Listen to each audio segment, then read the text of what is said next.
بسم الله الرحمن الرحيم الرحمن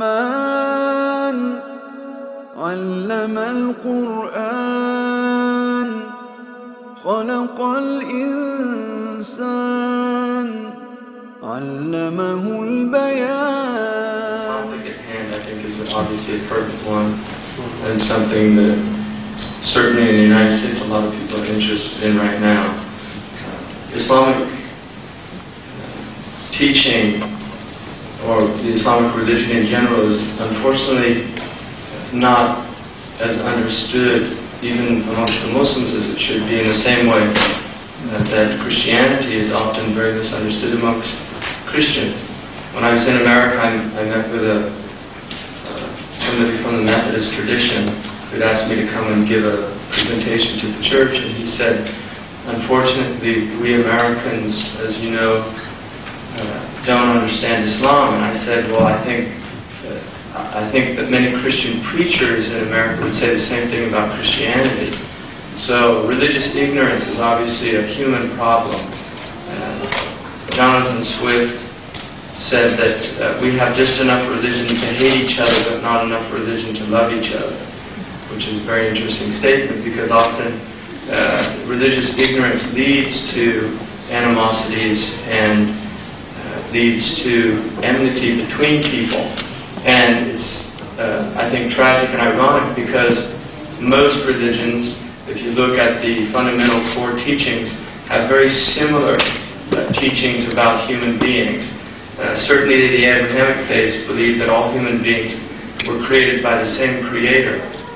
The Muslims call that creator Allah, and the Christians have various names for the creator based on where they come from.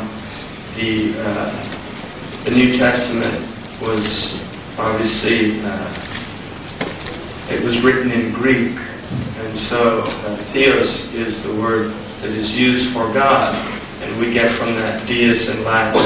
And the actual word God, interestingly enough, many people believe it's from a Sanskrit word, God, which relates to, it's a cognate of a word that means the one you seek when there's nobody else to seek, which is similar to the Arabic word ho, and it actually has a very similar, because in linguistics, the dentals, ta and da are related in linguistics. So God, in German they say Gott, and from very similar to that Sanskrit word. And in English you say, in Arabic you say for that word, Roth. And in Morocco they'd actually pronounce it Roth.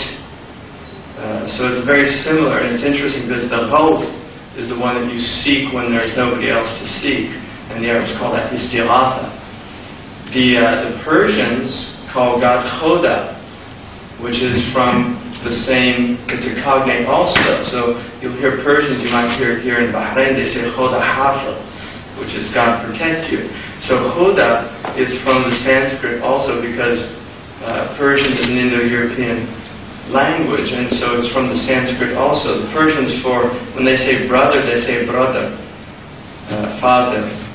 They're very similar. Persian, and I always find it ironic during the Iranian Revolution, when there was a lot of animosity between the Americans and the Persians, a lot of Americans would be shocked to find out that their language was actually very similar. It's linguistically related to Persian, because the Persians are Aryans. And so white supremacists call themselves the Aryan nation, which is kind of an irony. They're actually, it's like saying the Persian nation. So if you tell them that, they get upset.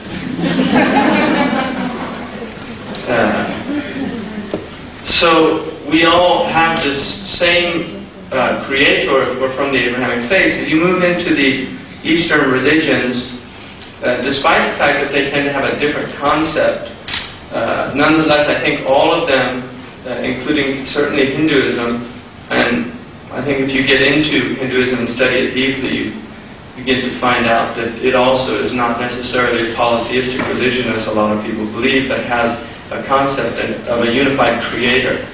And that unified creator they have two ways of looking at divinity. One is what they call the nirguna, which is the divinity without attribute. And this is the divinity that the Brahman are allowed to understand, which is the real Godhead. And then the other is the Sirguna, which is the one that's taught to the masses. And that has to do with representational forms in the world, because the Brahman consider that they're not sophisticated enough yet to really understand the true nature of the Creator. But in the Vedic scripture, and certainly in some of the oldest Hindu texts, you'll find that they do have an idea of a one Creator. If you go into Buddhism, they have an idea of the ultimate reality. And in Pure Land Buddhism, which is probably one of the dominant forms of Buddhism that you find in China, Pure Land Buddhism actually does have an understanding of an ultimate reality, and they also believe in redemption. They actually believe in paradise and they believe in hell. A lot of people don't know that there are Buddhists that do believe in an afterlife that is actually quite vivid. There are in both, I think, in Buddhism and Hinduism, they do have a sense of a very deep sense of the sanctity of life in those traditions.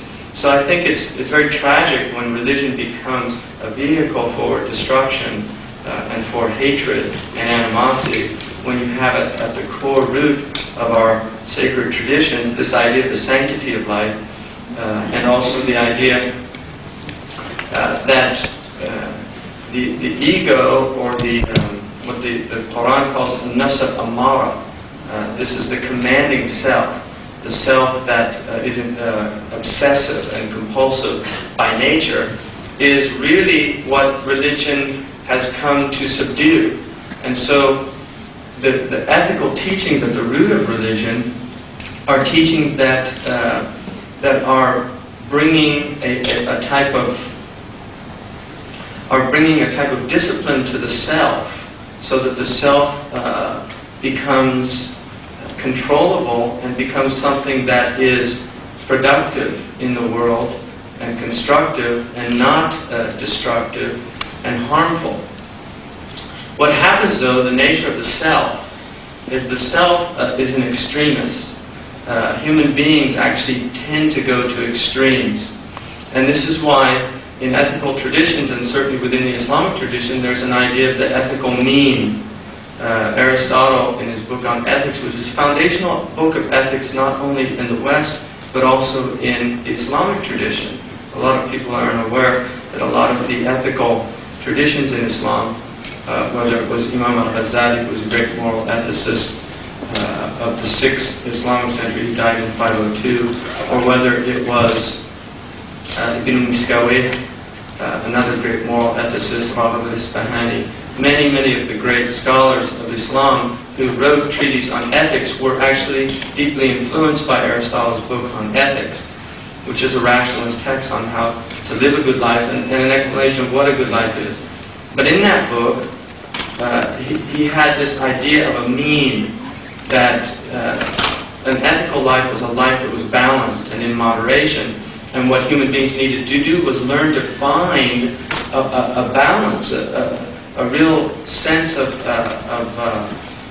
equilibrium in one's life. So, for instance, in the moral virtues, which according to the Greek tradition, and this moves into Catholicism as well as the Islamic tradition, the moral virtues were 4 virtues. At the foundation was courage. Courage was considered to be the foundational virtue in the human being. And generosity is actually seen as an extension of courage. That's why these are called the Arabs call them ummahat al-fada'il. They're the matrices of virtue, or the mothers of virtue, quite literally. The mothers of virtue, because they give birth to the other virtues. So if you look at courage, courage according to Aristotle, and later according to the Muslim thinkers, was a mean between cowardice and between impetuosity, or between foolhardiness. So a soldier that ran into a group of enemy soldiers without any regard for his life was not actually considered courageous in this ethical structure, but was actually considered to be foolhardy. And this is why the idea of a courageous man is not somebody who loses fear and becomes intrepid. It's actually somebody who is able to control his fear. And that means that, because fear is actually a necessary component in human behavior. If you weren't frightened of things, you would get yourself into a lot of trouble. You learn early on as a thing to justifiably fear. It's intelligent to be afraid of fire, which is why in the Quran, for instance, it says about human beings that don't have a fear of the afterlife, that they're like animals, and then it says rather they're more astray. And in the commentators they say because animals actually flee from fire. They're afraid of fire. An animal, if it sees a fire, it goes the other way. Human beings get interested and actually go to see what's happening. So there's kind of an almost a foolishness in the human being about certain things. So this idea that the mean between courage was between this overwhelming fear, which is cowardice, where the fear overcomes you so that you can't act, and this is the freezing or the fleeing. In medicine they teach you about fight or flight, but they don't teach you about freeze. That's a third possibility, and that's what a deer does in the headlights. It freezes. So human beings react to things differently. A courageous person is one who reacts appropriately, with a mean. There's a moderate and appropriate response to the given stimuli. If you look at the second virtue, which is temperance, it's the idea of moderation in one's habits. So, for instance, this would be seen as a mean between incontinence, which is absolute immoderation, and between a type of ennui or lassity that doesn't. It's a slothfulness. It's really having no interest, no passion. So the idea of temperance is a lot of people in the West, because of the temperance movement, related to not drinking alcohol. But in fact, temperance in the ancient world was not about abstaining from alcohol.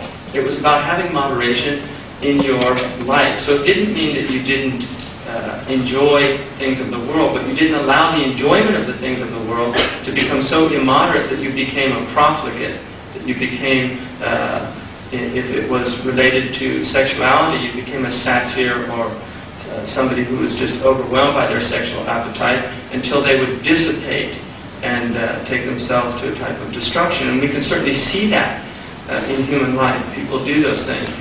Immoderation in food would be gluttony, that you become a glutton. The Arabs particularly disdained gluttony. They really thought it was very grotesque. So they didn't have that problem before Islam. Gluttony was seen as something very inappropriate for somebody who had virtue. In Rome, however, we know about the bacchanals and the real immoderation of eating and drinking and sexual orgies and all these things, which Christianity, when it initially was introduced into the Roman society, introduced something very alien to the decadent Roman period, but soon actually became very appealing, because when people go through an excess, they tend to often swing to the opposite excess.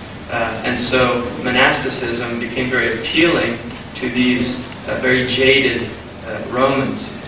Is prudence, which is a type of practical wisdom. And this, again, is a type of mean. Prudence is a type of a mean between stupidity and between cleverness. So the stupidity is where you act without any intelligence, and cleverness is where you use your intelligence for things that are inappropriate, that are not virtuous by nature. People, for instance, if you find somebody, a stock trader, who begins to, through his cleverness, begins to work schemes and things like this. So you'll find the con man is often, if he's good at what he does, he's actually of a higher intelligence than a lot of other people. But that is not prudence, because what he is doing is impractical. And Aristotle would say, as well as the Muslim scholars would say, that it's impractical because it's actually harmful for his soul. The idea that it's better to be sinned against than to sin is something that I think is consistent in many religious traditions. And then the fourth of the moral virtues is justice. And justice, Aristotle could not find, he saw oppression, but he couldn't find an opposite for that. So he had a problem with justice in his schema of things generally. The idea of where justice would lie, this balance between two extremes. But justice was seen really as the result of the other three moral attributes being in perfect balance. That when those three, when courage, prudence, and wisdom, or temperance and prudence, which is sometimes called wisdom, when those three were in this harmonious interplay within the human being, that would result in a person being just. So the idea of a just person was really a balanced person, and we have a sense in justice that it's when you give a just distribution. It's when there's an equality. I mean, there's different types of justice. We have justice which relates to retribution in our criminal codes, and then we have justice, economic justice, behavioral justice. Somebody who's a just person is somebody who's fair. We say he's fair. If you listen to an argument, a just person is the disinterested, unbiased person. It's the one that's going to be fair, give both sides a fair treatment. So there's an idea of justice really being a type of balance. Now, if you look at human beings, it's actually quite unusual to find really truly balanced human beings. And all of us will find that in these attributes that we tend to, there are some people that really have problems with food, for instance. Food is they struggle with it. They struggle with their appetite. There are other people that have a problem with their sexual appetite. There are other people that have a problem with anger, with wrath, becoming angry. They get angry too easily. And these are problems that human beings deal with in their ethical lives. Most of us sense, if we're healthy mentally, we tend to sense that when we lose control, we're upset that we've allowed ourselves to get out of control, to become angry, to become imbalanced. And we'll often have remorse, which is interesting because this is where the ethical component leads into religion. This idea of remorse, this idea of feeling that I have not really behaved as I should have behaved. And it's a very interesting component in the human being because it's the component that causes us to desire to redress our wrongs. Now there's different ways of redressing wrongs, and it depends on what type of wrongs, because there's wrongs against the self, and then there's wrongs against others, and then according to certainly an Abrahamic religious framework, there's wrongs against God. Now obviously we can't harm God, but there's an idea that God has rights, and it's incumbent upon His creation, His created creature, this human being, to fulfill those rights. And certainly the most important of which are living in accordance with God's laws. This is an idea that's consistent in Judaism with the 613 Kishrut laws that every Orthodox Jew tries to follow faithfully. And then within the Christianity, certainly in Catholicism, and although I was baptized Greek Orthodox, I was raised within the Catholic tradition. I went to Catholic school, so I had more of a Catholic theological, anyway, upbringing. So within the Catholic tradition, you have the church law. There is an idea of following laws. You have certainly the sacraments. And then within the structure of the church, there are very specific laws relating to many, many different things that were developed over time, including war. So there are laws related to war in Christianity that are very interesting, and it would certainly be a better world if we applied those laws both in Islam and Christianity in the wars that do occur. So the idea of that God does have rights, and if we do not fulfill those rights, we enter into a type of dissonance. There's a dissonance within the soul, and how do we rectify? How do we return back to that equilibrium of the soul? The way that that's done in the Abrahamic faith is through Tauba, what's known as Tauba in Islam, Teshuvah in Christianity, and Metanoia in Christianity, and Teshuvah in Judaism. And they're very interesting words. The Hebrew word is related to the Arabic word. Tauba in the Arabic word, and one of the names of God, the 99 names, is Tawwab, which is the one that is constantly turning back to his creation with mercy. And the Ta'ib is the one that's turning back to God with remorse and a desire for that mercy. In the Christianity, it's called Metanoia, which in Greek means to change one's mind. The nous is the mind, the nous, and meta is change, like metaphysics. So the idea in Christianity is that you actually have a change of heart, because in the ancient world, the heart and the mind were actually considered to be the same thing. So Tauba, or repentance, is a change of heart about what you did, because obviously when you did it, you don't tend to have those feelings of remorse when you're doing a wrong action. The feelings follow the action, and this causes this disruption in the human soul, and then a desire to get back to that state of well-being. And then there's rituals that religion gives us to do that, and you'll find these rituals in all the faith traditions, even in the Aboriginal traditions. The Native Americans have, in their various faith traditions, very elaborate ways of restoring this equilibrium, returning to a state of balance. So the goal really within the religious tradition is to get into a state of mental health. In the West, certainly within secular humanism, there's been an attempt to do this by removing the idea of sin, which is very interesting. The self-esteem movement in the West is a movement that's, in a sense, based on this idea that you should never feel bad about yourself. You should always feel good about yourself, no matter what you're doing.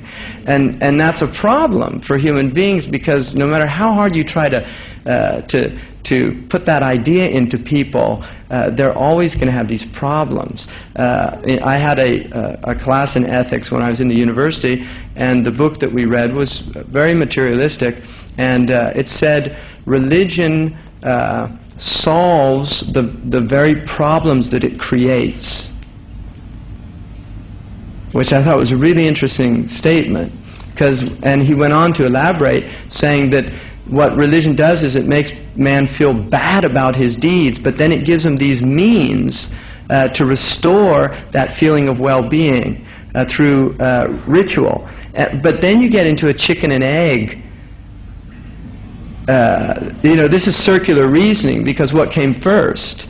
The morality that said that's bad, or the feeling of doing something that was wrong.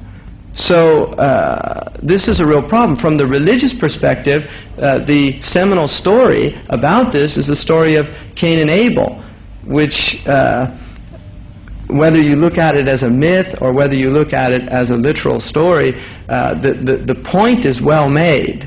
And the point is that when you do something that is inherently wrong, there is something in the soul that lets you know that. And this is what happened to Cain when he killed his brother Abel. He knew he had done something wrong, and he felt remorse. And this is the beginning, really, of the religious impulse. Now, what happens with, because of the nature of the self and its desire to go to extremes, human beings, if they're not taught this idea of moderation, they will often go to extremes in their life. Within the religious framework, there are two extremes. The Quran says, "Ya Ahl al-Kitab, la taghlu fi dinikum, wa la taqulu ala Allahi illa al-haq." O people of the book, and when the people of the book are addressed in the Quran, it's addressing Jews and Christians. It says, "O people of the book, do not go to extremes in your religion, but only say about God what is true." The reason that this verse was revealed is because there is, within the Islamic tradition, there is two real differences between Islam, Christianity, and Judaism. The difference between Islam and Christianity is in the personage of Jesus, how Jesus, upon him be peace, is viewed. The Christians view Jesus to be the Son of God, and this is one of the early, very strong debates within Christianity, and I didn't come here to talk about Christianity, and it's a very interesting, fascinating topic for me, but I just want to explain this, and for any Christians who are Trinitarians, no offense is meant to be taken, but just to understand why the Quran is saying this, "La taghlu fi dinikum," about the Trinity. Within the Quranic view, Tawheed, or the unity of God, is the most important attribute of God, which is this oneness of God. And so the idea of Trinity, and there's long and really endless debates about Trinity and oneness within Christianity itself. But the idea that Jesus was divine, which was an early debate in Christianity, what was his substance?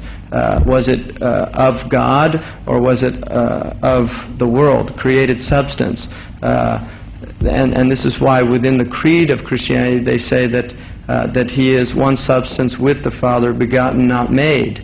This is something that you say in Christianity, the Anastasian Creed.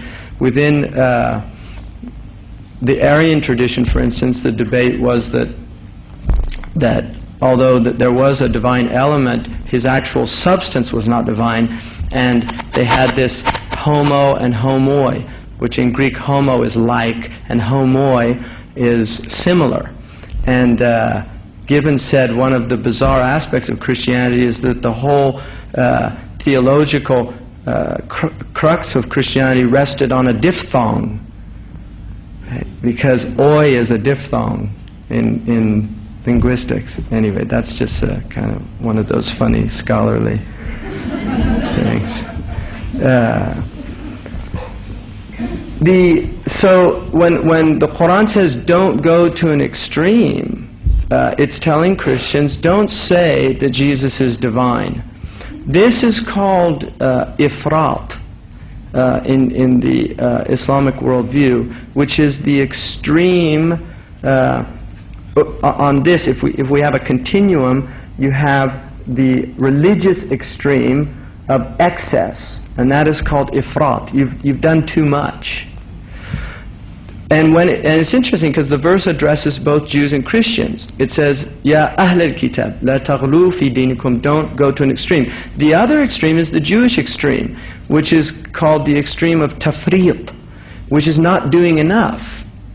Because the idea in the Quranic view about the Jews is they did not recognize Jesus as a prophet. So their extreme was an extreme of not doing enough. The Christian extreme was of doing too much. And the idea was that Islam was in the middle. Not only did it accept Jesus, as the Jews did not, but the view of Jesus was not an extreme view. This is the Islamic view of Christianity and Judaism, even though Islam certainly recognizes both of these traditions as true traditions and valid traditions. There's no debate about that. And every Muslim has to believe in the Torah and in the gospel, and has to believe that Jesus, Moses, and all of the prophets mentioned in the Bible that are confirmed in the Quran are prophets, which are 25. The other prophets, like Daniel and other prophets that are mentioned in the Bible but are not found in the Quran, the dominant Muslim position is that you do not say that they were not prophets.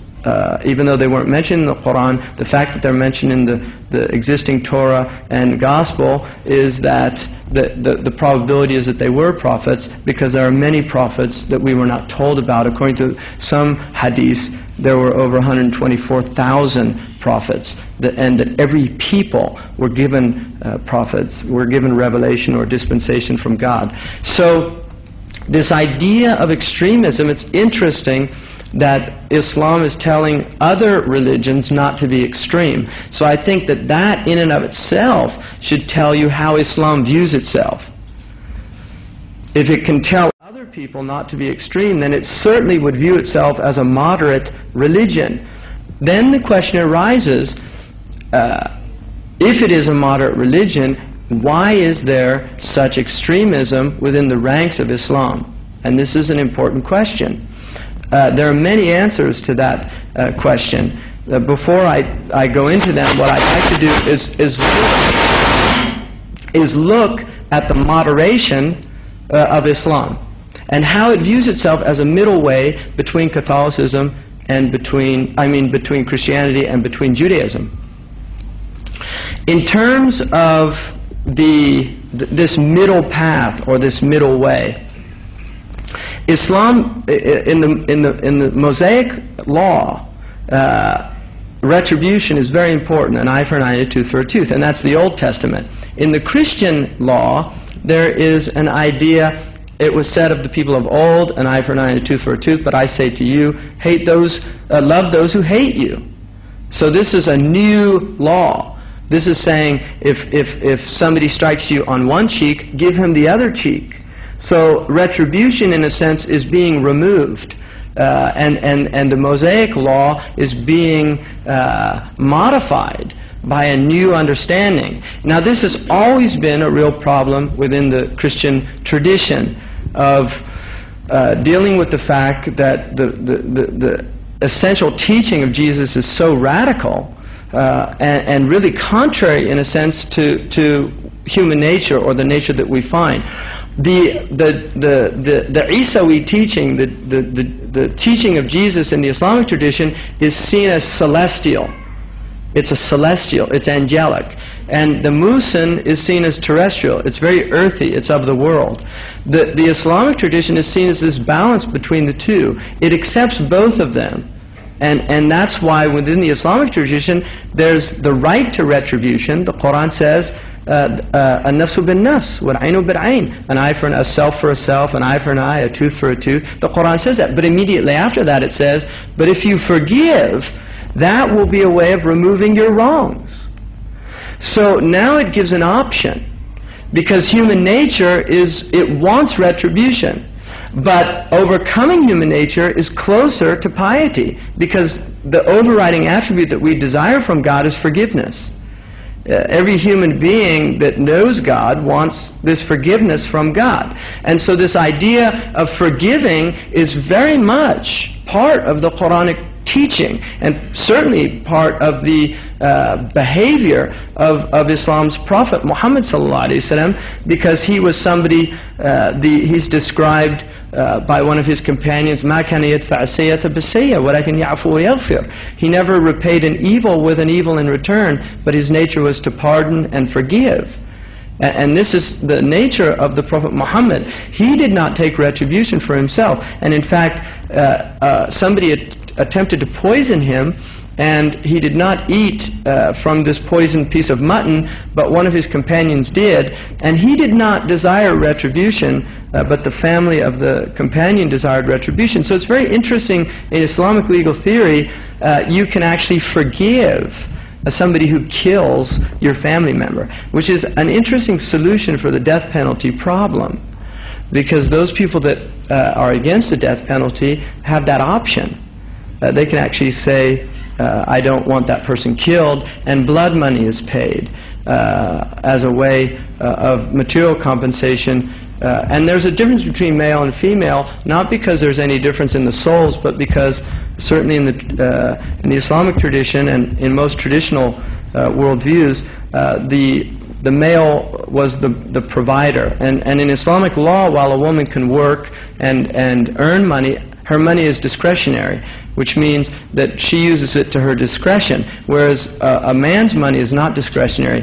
He has to first fulfill his obligations, material obligations, which include taking care of the female members of his family, his sisters, his aunts, his mother if they don't have support, and then certainly his wife and children. And so he has legal obligations in his wealth, whereas a woman has no legal obligations in her wealth whatsoever. And it's very interesting that because of the inheritance laws in Islam, certainly within wealthy families, women amass great amounts of wealth. And within the Islamic tradition, some of the greatest endowments in the history of Islam were endowments given by very, very wealthy women. And just to name a few, the first university, which was founded in 246 in Fez, was an endowment by a woman, Fatima al-Fihriya, a massive university that was built and is still running today. So her university is still going on. It's over 1,200 years now that this university, or 1,200 years since this university was started. Her sister, in a desire to compete in good and righteousness, built another university in the city which is of equal size and stature, which is the Jami' al-Andalus. And certainly Al-Azhar had several endowments from women. The university in Timbuktu, Sankore, was also endowed by a woman. Many of the great teaching institutions were endowed by women, which is very interesting. But they did have a great deal of wealth, and they had this discretionary capacity that they could use it to their how they desired, which is in the Ottoman period, according to Ottoman bureaucratic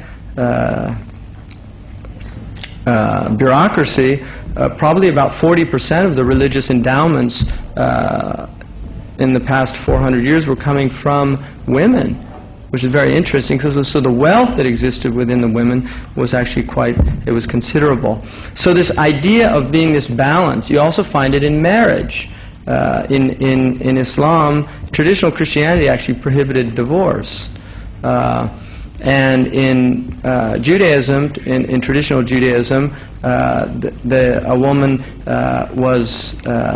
could not remarry. Within the Islamic tradition, there's this idea that divorce is not only permitted, but there's no stigma attached to it, and a divorced woman can remarry and divorce and actually initiate divorce. A lot of people don't know that, and a lot of Muslims don't know that women have a right to initiate a divorce if they're in miserable relationships. And in fact, there are stipulations a woman can put in the contract where she doesn't even need to go to a judge or a qadi to initiate a divorce. She can do it on her own. So there's an idea also in the economic. The Quran says, الَّذِينَ إِذَا أَنفَقُوا لَمْ يُسْرِفُوا وَلَمْ يَقْتُرُوا وَكَانَ بَيْنَ ذَلِكَ قَوَامًا. Those who, when they spend of their wealth, are neither extravagant nor niggardly. So this idea of neither being extravagant in your wealth, even in good, the idea of spending all of your wealth and not saving any for your family is not considered a good thing in Islam.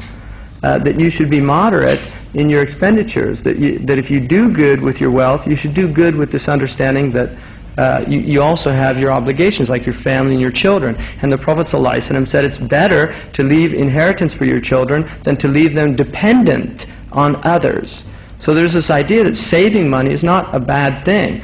And when you spend, it should be between these two extremes of extravagance and miserliness. So you'll find this theme quite considerable in the Quran. There's a hadith in which some of the companions of the Prophet, there were 3 of them, and they asked the Prophet Muhammad, peace be upon him, they asked somebody in his family what was his practice. And the Prophet did fast a lot. He prayed quite a bit at night. But there was an idea that he, because of his nature of being a prophet, he was able to do more than other people. But when these three men heard his practices, one of them said, "Wallahi, by Allah, I'm never going to eat meat. So I'm going to give up meat for his religion." The other said, "Wallahi, I'm not going to sleep at night." And the other one said, "By Allah, I'm not going to marry." So and these are interesting, the three, because these are three religious impulses, and you'll find these in religions, this idea of diet, of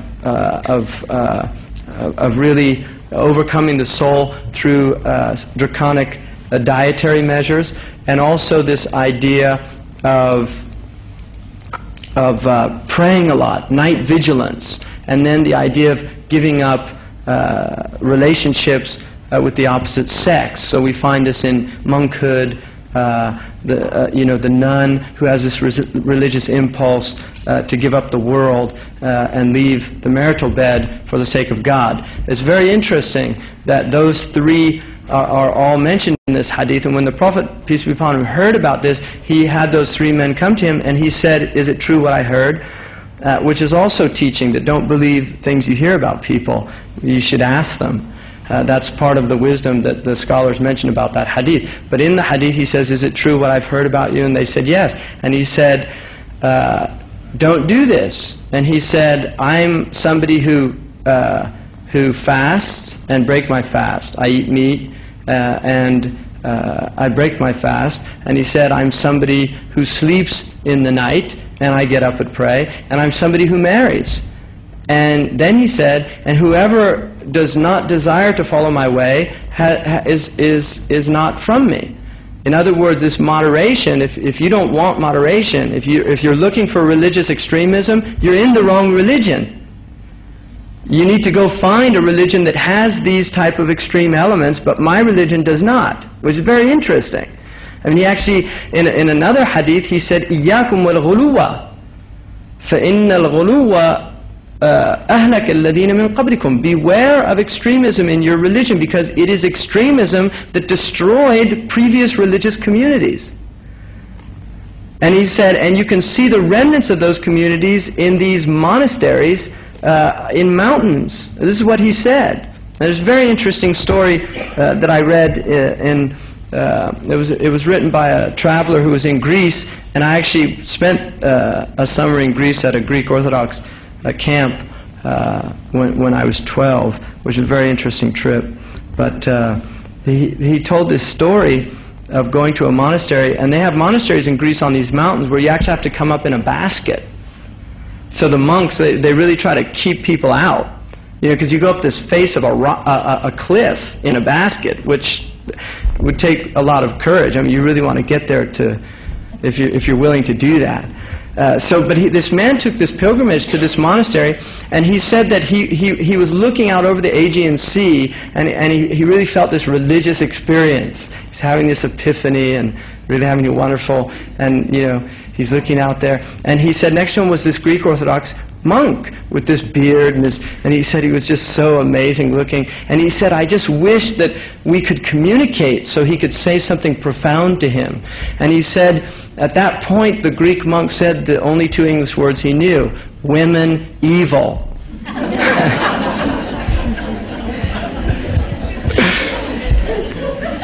Which is, this is what the monk, and this is called metonymy, to give them credit. This is called metonymy in rhetoric, when something represents something else. It's a type of metaphor. And in the Christian religion, you will often find that woman is used to represent the world or lust. And it's unfortunate if you're a woman. But I mean, I think that was really the idea behind that. It was not that women were evil as ontic beings. It was seen that there was something because men. And it's really the weakness of men. I mean, if we get to the bottom of this, it's the power that women have. You see, this is at the root of the whole matter, right? Because men know what babbling idiots they become around the opposite sex, and because of their inherent pride, that's a little disturbing for a lot of men to have to admit that. So fleeing from women is obviously an alternative to dealing with the bruised pride in the world. But the point really of that is this idea of just that extremism in that. You really do find that in religious teaching. The sadhu in Hinduism, the one who abandons the world, goes up into the mountain and wastes away, is something really alien to Islam. The Prophet Muhammad ﷺ also said, "La tushaddidu, fayushaddada alaykum." Do not become extreme, and then things will get extreme for you. As you begin to set down the path of extremism, it's suddenly you get overwhelmed. You see, in other words, it is a path to destruction. And once you set down along that path, you will take yourself to destruction, and unfortunately other people in some instances.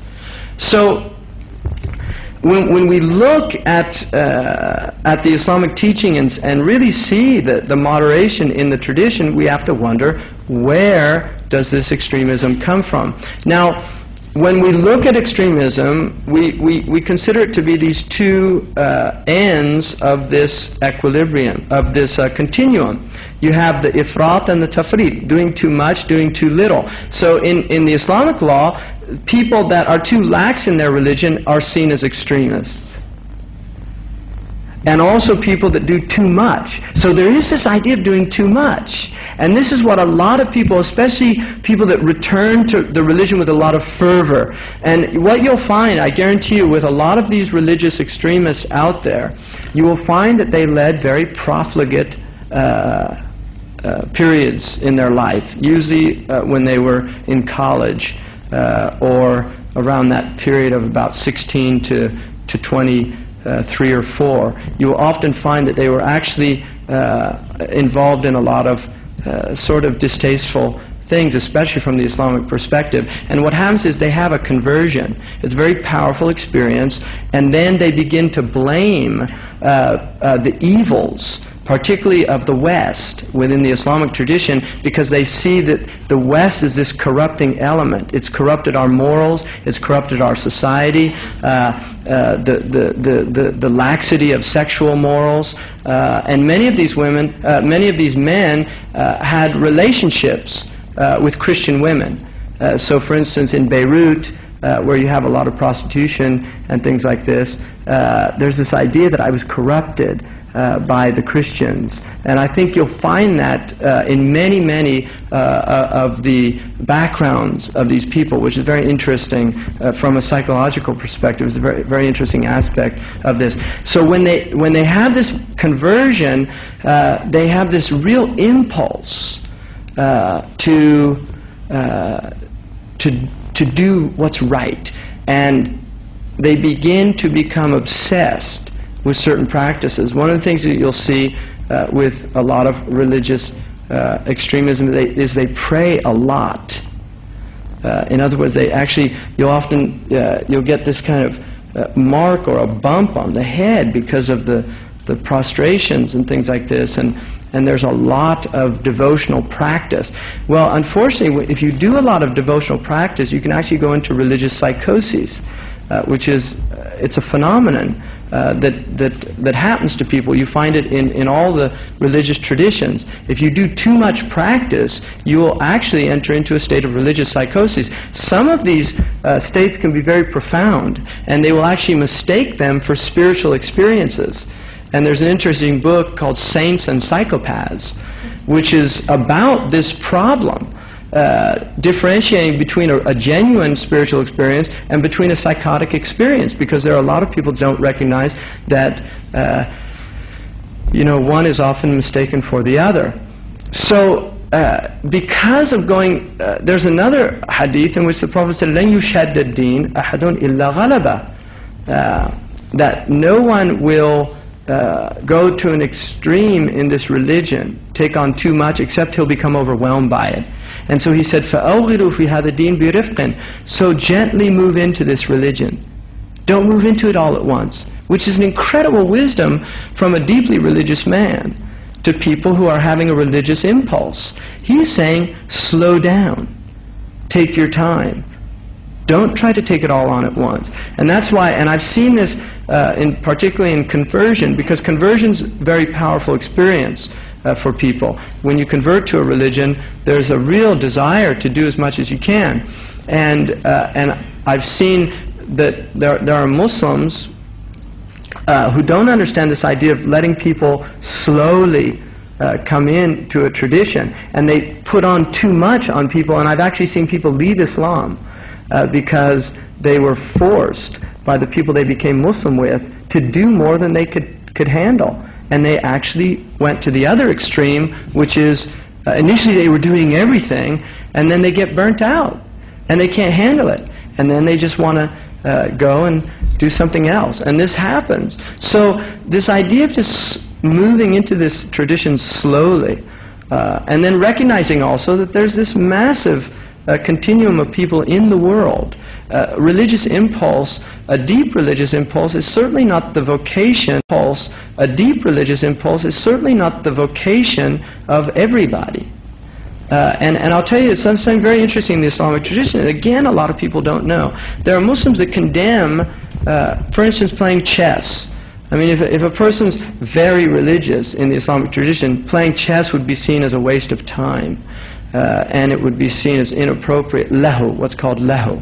And so a very devout Muslim would consider, if they saw somebody playing chess, it would be called a munkar, which is something wrong. And they're told to, that you're supposed to condemn a munkar. Well, there's no hadith that prohibits chess, and the scholars said that chess was acceptable as a game, particularly for intellectual development. Qadi Iyad said it was a good game to teach for intellectual development, as long as it did not detract from your obligations in the world, neither your religious obligations nor your worldly obligations. So if you become obsessed with chess and that's all you're doing, you're in trouble.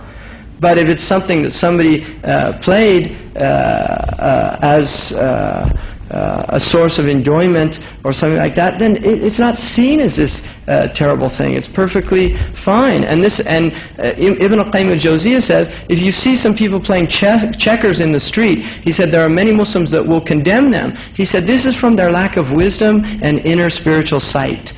He said you should never tell people not to do something unless you can offer them a better alternative. Because he said them playing checkers in the street is better than them doing something worse. So just leave them alone. So this is also, unfortunately, an idea that's really been lost amongst a lot of the modern Muslims. Now, obviously, because of the nature of the modern world, which is quite traumatic, and I think that the Western people, we have been through an industrial revolution, and then the informational revolution, and with a lot of real difficulty. The Luddites are a very interesting phenomenon in England, they were craftsmen who went out and destroyed the factories because they saw the industrialization was going to deprive them of their livelihood. And so they were an extreme response to the new industrialization of England. We forget that change in society is actually quite traumatic. Now, in the Muslim world, there hasn't been an industrial revolution or an informational revolution. In these areas, for instance, in Saudi Arabia, they went from basically the Iron Age into the informational age in about 30 years. So they covered about 2,000 years of human development in about 30 years. Well, that's pretty traumatic experience. And I don't think people recognize how traumatic it's been because their societies have so radically changed. To give you an example, in Afghanistan, if you look at the Afghani culture, it is a very, very delicate culture with many, many different ethnic groups. You have the Tajiks and the Hazaras and the Uzbeks, you have the Pashtuns, you have all these different groups. Now traditionally, because they were deeply devout Muslims, these tribal tensions were held in check by peers, by sayyids, and by the tribal chieftains, the elders of the clan. So whenever problems emerged, you would have these elders that would come in, and they would remind people, innamal mu'minuna ikhwa, we're all brothers, and they would stop these conflicts from escalating.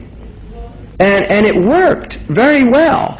Unfortunately, when the Russians came in, not the Russians, but prior to the Russians, the communists wanted to remove this tribal system. But if you remove something, you don't replace it with something better, you traumatize a people. The same thing occurred in Somalia, interestingly enough. The Somalis were also, it's a clannish culture, and because they lost these spiritual leaders who kept everything in check, when they were removed, suddenly it was like a type of madness. We can see this also in the Iroquois nation in America. The Iroquois nation were actually, prior to Daganoweda, they were all fighting and killing each other, and he was a Huron peacemaker. He's called the Great Peacemaker. His people were actually quite belligerent, and they weren't interested in his message of peace, so he actually went to the Mohawks, and he met Hiawatha, and convinced him to unite the Indians that were all killing each other. They had massive, it was a terrible time, and actually Hiawatha was somebody whose whole family was wiped out, and he became an extremist. A very interesting story, because a trauma will often lead to a type of extremism, and he became an extremist. He used to braid snakes in his hair. He used to eat people that he killed. Very frightening character. And this man, Daganoweda, went, and it was a very beautiful meeting that they had, in which he actually healed him of his pain. Because what a lot of people don't realize is that religious extremism, or extremism in general, is actually often a response to very deep-seated pain. And I would submit, and I think it's dangerous to always go the psychological route, but I would submit that there's a great deal of trauma and child abuse in a lot of religiously extreme personalities. I think that there actually is. And I think also that there's a lot to be learned about modern child rearing techniques that are used in Muslim culture. I think that there's still a lot of real progressive elements that need to be introduced into these societies. And in fact, I think that if you look at the early teaching, the Prophet Muhammad never raised his hand to a child or a woman, ever, or a servant. And he abhorred violence. He was actually not a violent person at all. He abhorred violence. And he said, don't desire to fight. He actually said that. لا تمنوا لقاء العدو. Don't desire to fight. That it's a pathology if you have a desire to go out and kill people. I mean, it's a pathology. If you look at the SAS in England, it's very interesting that one of these psychological profiles that they prefer in the special forces is that they come from divorced families. And I didn't make that up. I mean, that's actually in the special forces. So they know that when you have trauma in childhood, right, that you're dealing with certain types of psychologies that are a little easier to get them to do cruel things, right? Because that's one of the things about special forces, is that they're trained to kill with extreme prejudice. I mean, they'll go in and do some pretty nasty stuff, which is not new. It's an old thing in the history of warfare. The samurai, on the other hand, the real samurai tradition was the way of the Bushido, was a way of nobility, of chivalry. It was actually samurais. Part of their training was in humanities. They had to learn poetry, they had to learn literature, and it was to humanize them. So the idea of the warrior is really a chivalrous idea, certainly in the Islamic tradition. And that's why I would maintain that the religious extremisms that use violence, especially in the modern ways in which they do, are quite alien to the religious martial theory.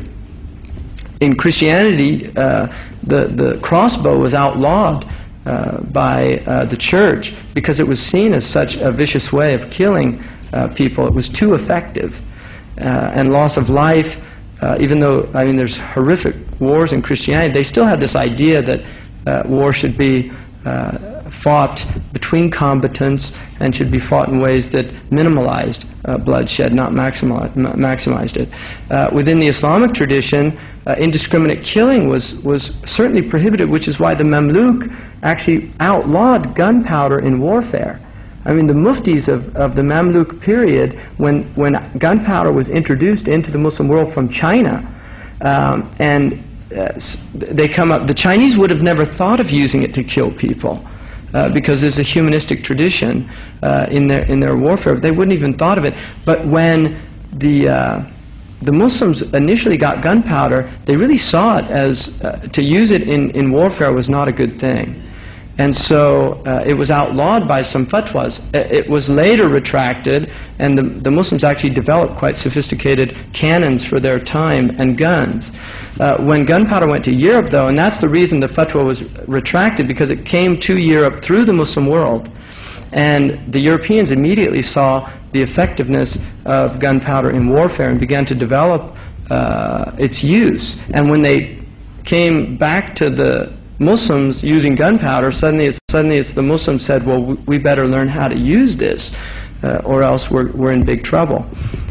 So the idea of indiscriminate killing in war is something really alien to Islam, and the Prophet Muhammad prohibited killing women, children, old people, religious people, from killing also indiscriminately, obviously, but killing non-combatants.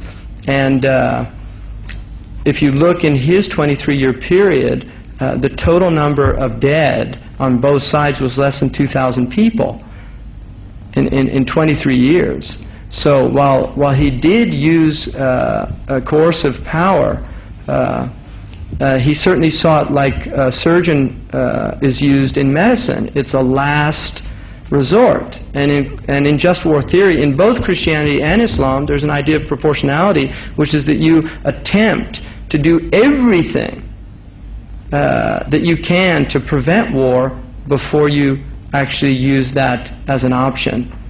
And you would not in any way use war unless you were forced to. So I think, just in summation, extremism is a very real problem. It's a problem not just in religion. We have political extremism that has very similar phenomenon. And in many ways, the modern Islamic extremist movements that are using violence are actually, I think, much more politically motivated than religiously motivated. And I would see them as an extension of the Marxist political extremism that existed in the Muslim world during the 1950s, 60s, and 70s, and into the early 80s, when you began to see the change. Many of the people that moved into the Islamic movements actually came out of Marxist movements and were motivated by Marxist doctrine, which has always used very extreme measures in achieving political aims. And terrorism is defined as violence used to achieve political aims by subnationals. I mean, that's the difference. When a sovereign state does it, it's not considered to be terrorism because it has the authority of the state. Whereas when subnationals do it, it becomes a terrorist act. And although there's a problem with that, morally and ethically, nonetheless, we have to admit that it is the lesser of the two evils. State terrorism is not, I know this is very problematic, and it's problematic from a religious perspective, but state terrorism is not the same as subnational terrorism, and the reason for that is that when the state uses coercive power, it uses the coercive power with the authority of the state, whereas when subnationals use coercive power, they're introducing an element of anarchy into the society, which, with the categorical imperative, if you extend that out to everybody, if all of us take it into our own hands to redress the wrongs of the world, we've got anarchy. It's a complete social anarchy. And so I think the real threat that we're faced with right now in looking at subnationals using violence to achieve political aims. And the aims are never achieved. This is the tragedy of it. Just harm is brought on innocent people. So the aims are not achieved. Toynbee points out in 1947 that in the history of zealotry, you have never had a successful zealot movement. So unfortunately, most of these people, if they are educated, studied engineering and not history. And history is very useful to know, because you kind of learn about odds and learn about, and this idiotic idea that, well, we trust in God. God's going to. I mean, lest we forget, the Muslims defeated the Russians in Afghanistan with the miracle of Stinger missiles, right? I mean, that was the real miracle. It was American technology. And prior to the American technology, it was looking pretty bad for the Afghanis, all right? So this idea of, well, all we need is faith to fight a war, that's called stupidity in Islam. I mean, that has nothing to do with intelligence. And so the option that Toynbee presents is the Herodian or the Zealot option. And he said that in the face of overwhelming strength and power, the Herodian is the one that is pragmatic and attempts to work within the existing configuration and make it the best situation that he can. The Zealot attempts to destroy it by any means necessary and ends up destroying himself and others with him. So I think the whole doctrine of zealotry, it has to be rejected within the Islamic discourse, and it's going to take a lot of work. Unfortunately, I think that it's going to take a lot of time, and I didn't come really to talk about strategies for doing that, but I'm going to end here. In a sense, it's like the announcement of those who certify what the Lord of the Worlds has revealed. And it's a book about the idea of giving a religious opinion, the danger of giving a religious opinion, the idea that when you give a religious opinion, what you have to be aware of is that people, in a sense, see it as if you're speaking for God, which is a very dangerous thing to do, and very, really a ignorant thing to do. In traditional Islam, the mufti was seen as somebody who struggled to understand what he thought God intended or she thought God intended, and always saw the result of that struggle as being possibly wrong. Because of the training that the mufti had, they would never be very wrong. In other words, it wouldn't be a dangerous type of wrong. Unfortunately, and a lot of people don't understand this, in most of the Muslim countries, and I would exclude Iran from this, in most of the Muslim countries there is very little religious scholarship. The religious scholars of the past were the products of extraordinary universities of no less prestige than the present-day great European universities or American universities like Harvard and Cambridge and Oxford. Unfortunately, those universities really have pretty much, they're dysfunctional now. They're no longer producing religious scholarship. And so you have this dearth of religious scholarship in the Muslim world. In Arabia, in Saudi Arabia, for instance, you have, and there's been a long-standing debate between the Egyptian scholars and the Saudi Arabian scholars, because in Saudi Arabia, the Saudi Arabian culture is a very provincial culture by nature.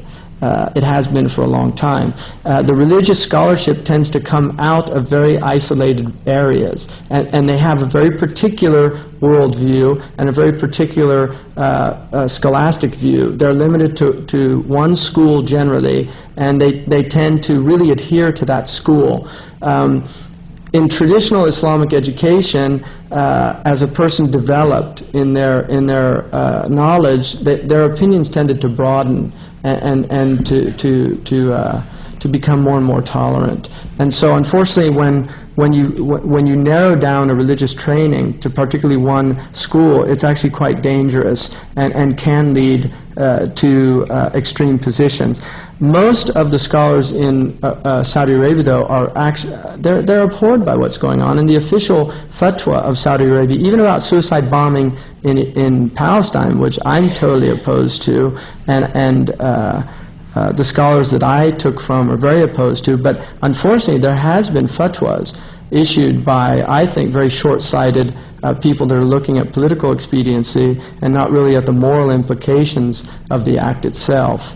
And that's a problem. But unfortunately, but Saudi Arabia, their official fatwa is the prohibition of that. And I think that again, the Saudi Arabian culture is it's complicated, and it's got there's beautiful elements to that culture. I've lived in the culture, and then there's other elements that are disturbing, not just to you or me, but I think to a lot of Muslims as well. And in the same way, I think that America has elements that are very disturbing, probably to you also, that need to be looked at. So I think that in Iran, I think that the Shiite tradition is different in that they traditionally have a belief of opposing illegitimate governmental authority. So they do have that tradition. They're Cromwellian in that way. Cromwell said opposition to tyrants is obedience to God, whereas the Sunni tradition actually is more of the it would be closer to the tradition of the monarchists, that it's better to have an unjust ruler than to create social instability. So, I mean, these are problems. I think what I'm telling you is not a spin, like what you just heard. I don't think it's not a spin. I think it expresses the sentiments of a lot of Muslims, and certainly a lot of educated Muslims. But we do have a problem within our religious leadership, partly because in the Muslim world, religion is no longer has the prestige that it once had, and so very, very brilliant people tend not to go into religious studies. They go into medicine, engineering, and other studies. And so what happens is the religious schools become havens for actually people of less than mediocre abilities, which is very dangerous, because religion is actually quite sophisticated, and you do need you need intellects that are able to have a bigger picture. Points. I think that there has been, I mean, one of my favorite things about the U.S. Is I think that there really is an attempt in the United States by the American people to redress wrongs. I think that we have a history that testifies to that. I think that if you go to the Smithsonian Institute, which is free for anybody who wants to go in there, and look at the history of the U.S., I think we deal with a lot of the dark aspects of the history, certainly slavery, the wrongs of slavery. There has been an attempt. There's still problems, that directly result to that period of our history, which was quite extensive. I mean, in the United States, slavery existed there for over 400 years. I mean, obviously prior to the U.S. Government. But it's part and parcel of the European presence in America. But there is an attempt, I think, to redress wrongs, and also the Japanese internment. I mean, the fact that in 1982 it was still being debated, and recognizing that the constitutionality of it that was declared in 1946, I think, the internment was in 42, and there was an attempt to get it declared unconstitutional in 46, and it was overridden, and it was considered constitutional by the Fourth Amendment. But in 1982, there was a Senate committee to look into it again, and they actually disagreed with the 1946 ruling. That they did consider it to be unconstitutional, but unfortunately, based on the law of finality in American constitutional law, the same situation has to come up again in order for it to be redressed by the Supreme Court. But I personally think if there was an internment again, that it would be ruled unconstitutional based on racial or ethnic lines. So I think that there is an attempt, and I think that is a problem. The recent history books on Islam that I've seen from the California curriculum are amazing. I mean, I was really knocked out by just how good the information was and how fair and accurate. Now that is a result of some Muslims like Shabir Mansouri doing work. So Muslims did work to get that done, because in the 70s and 80s, there was still textbooks saying that the Prophet suffered from epileptic fits and things like that, or that he was a Bedouin caravan driver. I mean, these type of historical inaccuracies that unfortunately have just been around. There's still a lot of people think that the Muslims burnt the Library of Alexandria. I mean, that's actually a common belief, and you'll still find it in history books, even though it's been completely refuted. It was actually burnt by Christians. It's been completely refuted by historians, but it still shows up in history books. So I think that there are attempts at doing that. The Americans, because of the nature of America, I mean, unfortunately, international news prior to September 11th was about 7% of American newspapers, right? And 80% was about, what Hollywood star married what and divorced what, and I mean, a lot of real fluff, unfortunately. So I think we as a people, and certainly a democracy within the Jeffersonian sense of it, have a much greater moral obligation to be educated and be aware of what's going on. And I think that that's also the onus is on the media to be a little more realistic and deal with issues at deeper levels. I mean, I'm always impressed when I go to England to see the difference between English. I mean, even in the tabloids in England, you can get really amazing articles.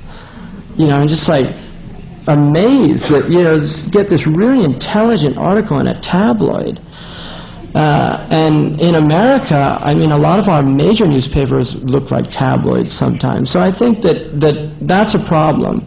And I think it's changing because of September 11th. I mean, I think people do want to know. There's a lot of people that are just like, what's going on?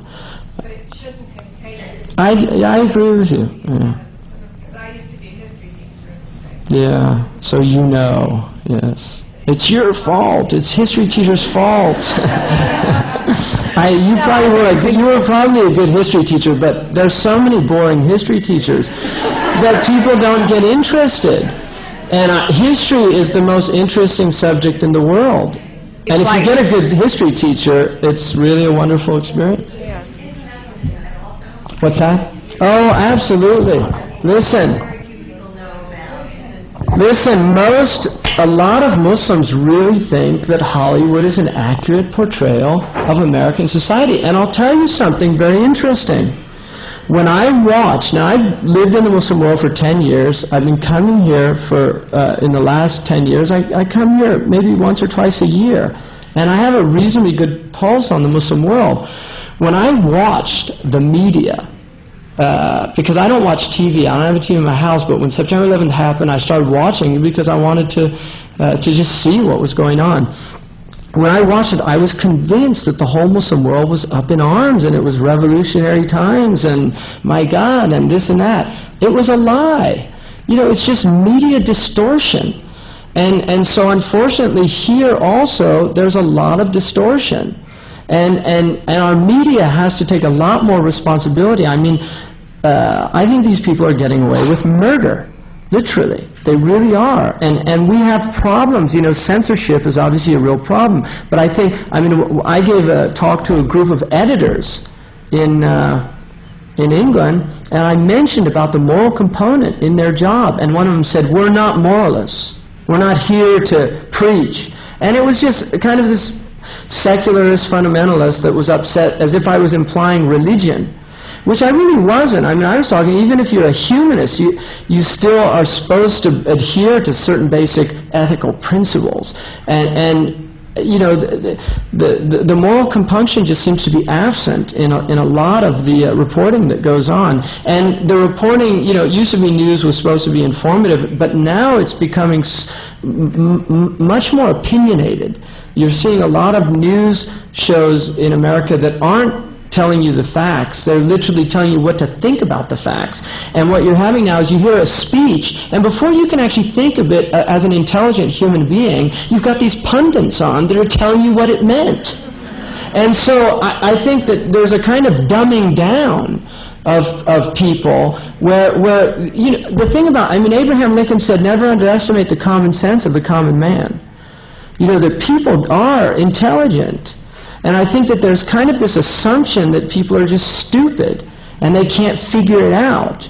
I mean, I think any average person who heard George Bush's address to the nation after September 11th didn't have to be a rocket scientist to work out what he was saying. But you've got all these pundits that come on to tell you, well, this is what he meant, and I think here, and this and that, and it gets very distorted.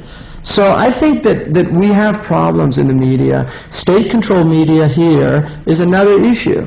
All right? I mean, this is a problem that these countries need to deal with and work with also. I like the old days when we had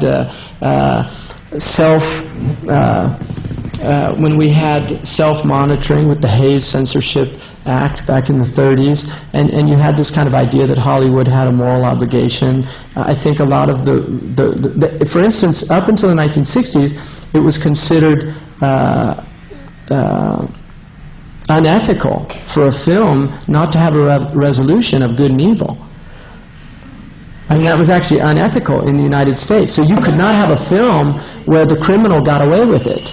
Well, now the criminals are heroes in most of the films coming out of Hollywood. They're all about, like, drug dealers that are romantic figures, and mafioso are, I mean, the #1 show in America is about a mafia family, and it's all making them morally ambiguous characters. I mean, we have a problem, Houston. Something's going on. You know, I think we have real problems. And it's not just us. I mean, I think that this whole planet's got to do some real... metanoia is a good concept. You know, changing our minds. I think there needs to be more metanoia in the world. Well, I think this is part of the real problem. We've got extreme conditions in several parts of the world right now, and it's breeding extremism.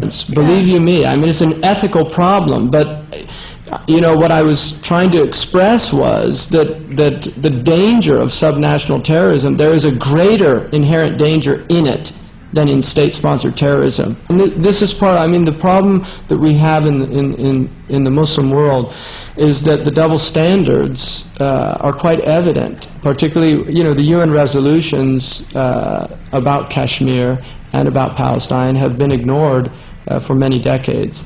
And, you know, constantly, the United States in particular has been vetoing again and again things that almost everybody else in the world is asking for, and that creates a real problem. And I think that in America that really needs to be addressed. And I think that you know, I mentioned the other night here that George Washington, in his farewell address, warned the American people of having favored nations, because he said that if you have a favored nation, you will acquire enemies that are not your enemies.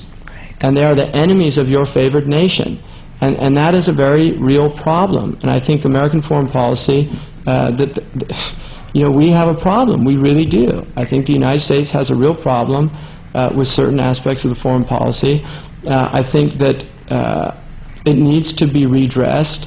And I think it is frustrating, certainly for the Muslims, but for a lot of other people. I don't think it's just the Muslims. It's a really big problem for the great majority of very moderate Muslims. I agree with you. I really do, because what happens is even moderate Muslims get tipped over into siding with extremists in certain issues, and that is a real problem. That is a real problem, and I do agree with you. You know, I think for me personally, most people that visit the United States are often struck by, you know, just I think the general goodness of the people in the country,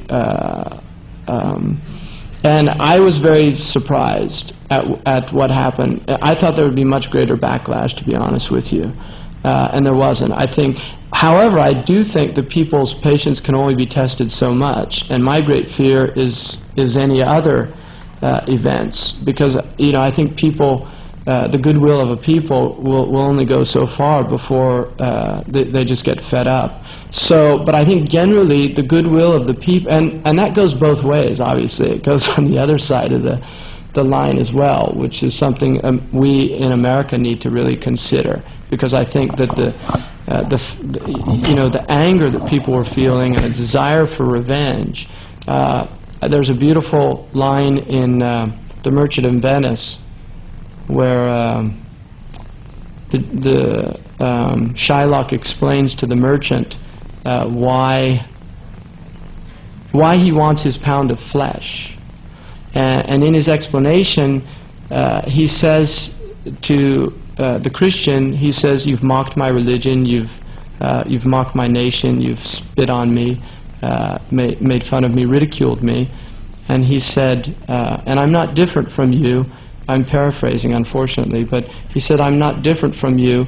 A Jew is like a Christian. If you tickle me, I laugh. If you poison me, I die." You know, all these things. And then he says at the end, "And if you harm me, do I not want revenge?" Right? And then he says that you have taught me this because of your Christian revenge at my religion for claiming, because Christians believe that Jews killed Jesus. So there was this treatment of Jews in Europe as a type of revenge against killing their God. And then he says that I will prove to you to be the better student. In other words, you've taught me well, and I'm going to prove to be the better student. And I think that it's interesting that a lot of these guys were taught by the CIA. I mean, I think that's a real problem for us in America, that a lot of these people that are doing this stuff were actually trained by our intelligence apparatus. I mean, that is a problem. So I think that, you know, we have to look at the fact that people do have very deep-seated emotions, and that anger and rage and these things are very real, and when they take hold of people. My problem with this is that religion is being used. You know, I mean, I can understand this much better in a political context than I can. My real trouble with this is that when you taint the good name of religion and bring it into things that are actually deep-seated political animosities. And I think at the root of all this is political problems, not religious problems. And I think that the political problems need to be addressed. And I think the American people do need to demand from their administration, you know, just more parity out there, and less unilateral support. I mean, I don't think you know, the Jewish situation. I think that there needs to be moderation in that situation as well. And I personally think that, you know, the Arabs generally, and most of you know the Arabs here, the Arabs, you know, they're people. You know, they have their problems, and they have their idiosyncrasies as a people, but generally they're good people. If you treat them well, they treat you well. And I think that the Jews would find that in Palestine. I think it's a tragedy that for people that have been persecuted for as long and terrible as the Jewish people have, that they in turn can treat the Palestinians in the way that they are treating them, given the fact also that for centuries the Muslims were the haven. They were the safe haven. They were the refuge for the Jewish people. I mean, the Jews migrated to the lands of Islam in large numbers when there were pogroms and Jewish persecution in Christendom. So I really, these are issues that need to be talked about, need to be redressed. I mean, I would hope that you know, that we could use discussion and human means of doing this as opposed to other ways. I mean, I think there needs to be talking. There needs to be a lot of expression of the grief, and I think Americans need to hear it. I really do. And both Muslims need to stop demonizing the West, and I think the West needs to listen to the grievances of the Muslims, and we need to redress wrongs. And I think that it's in the capacity of the people to do it.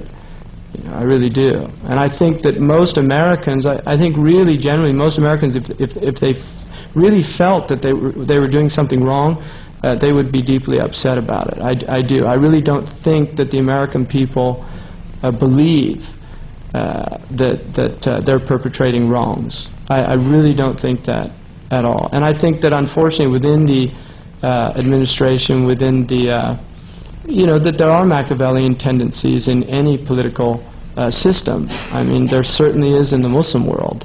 I think that power politics is morally problematic, but I think the ideals of the American government are very, very exalted ideals, and we need to adhere to them and practice, I think, more what we preach.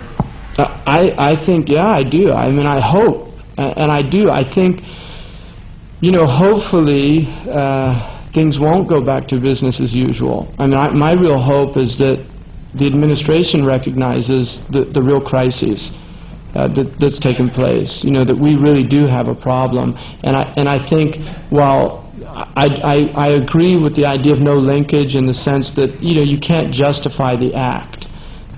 You really can't. What happened in September 11th, it's unjustifiable on any grounds.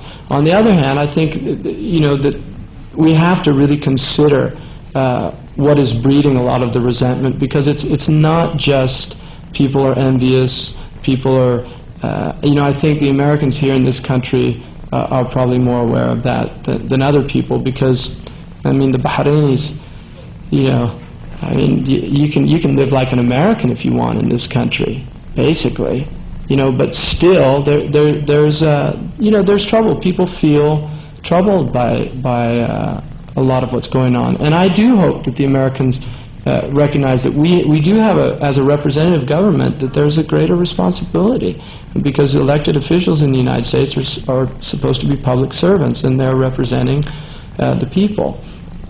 So when the interests of the people are not represented, we have a problem, because the people suffer from anything that the government does as a result of that. So yeah, I hope that happens. Because I think the belief is that that the country was attacked, and it was quite devastating to life and property, especially for the Americans. I mean, 6,000 people was actually for one day. There were over 82 nationalities in that building, which is